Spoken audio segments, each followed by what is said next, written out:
Mwongozo wa kujifunza Biblia, leo ikiwa ni Oktoba 30, siku ya Alhamis. Mada inasema mfalme wa amani.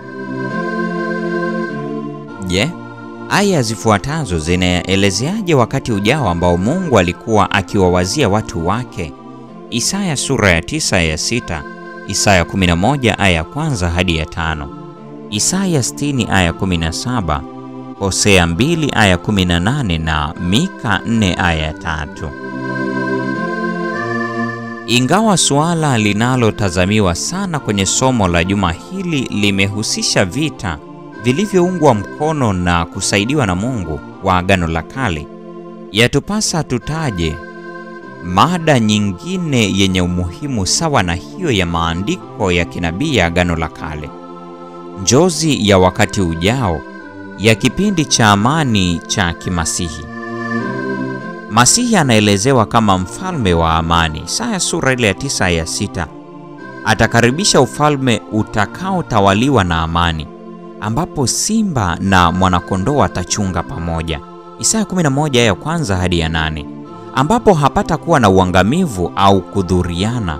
Isaya 11 aya ya 9, na ambapo amani itatawala. Isaya 60 aya 17, na kutiririka kama mto. Isaya 66 aya 12. Soma Wafalme wa Pili sura ile ya 6 aya ya 16 hadi 23. Ni habari gani za undani ambazo kisa hiki kinatupatia kufikia kwenye makusudio ya ndani zaidi ya Mungu kwa ajili ya watu wake na jamii ya wanadamu?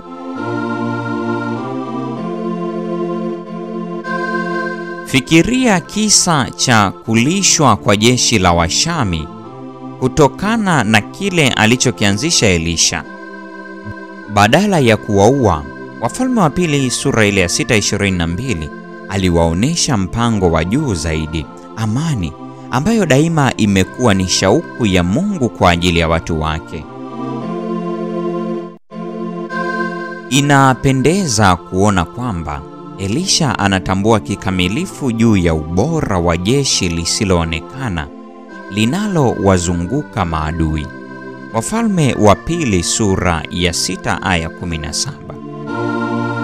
Kadiri Mungu anavyohusika kwenye pambano la ulimwengu wote ambalo pia limeiathiri sayari yetu, lengo la mwisho la ukombozi si pambano linalodumu au hata hali ya kutiisha adui milele katika hadhi ya utumwa, bali badala yake amani ya milele.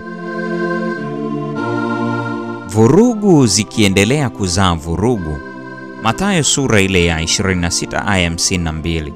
Amani huleta amani.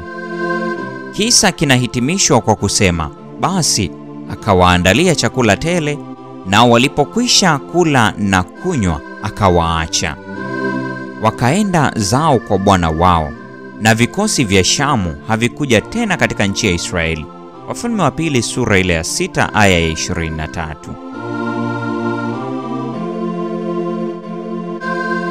Fikiria kuhusu njia zote tunazoweza kuwa mawakala wa amani kwa kutafuta kumfuatisha Yesu. Vipi kuhusu maisha yako mwenyewe sasa hivi? Ni kwa njia gani katika pambano lolote unaloweza kuwa unakabiliana nalo unaweza kuwa wakala wa amani badala ya wakala wa vita? Hii ni Oktoba 30, siku ya Alhamis, mada ikisema mfalme wa amani. Na kwa nukta hiyo ndio tunakuwa tumefikia tamati ya tafakari ya mada hii siku ya leo. Neema ya Bwana wetu Yesu Kristo, pendo la Mungu na ushirika wa Roho Mtakatifu dumu kuwa nasi sasa na hata milele. Amina.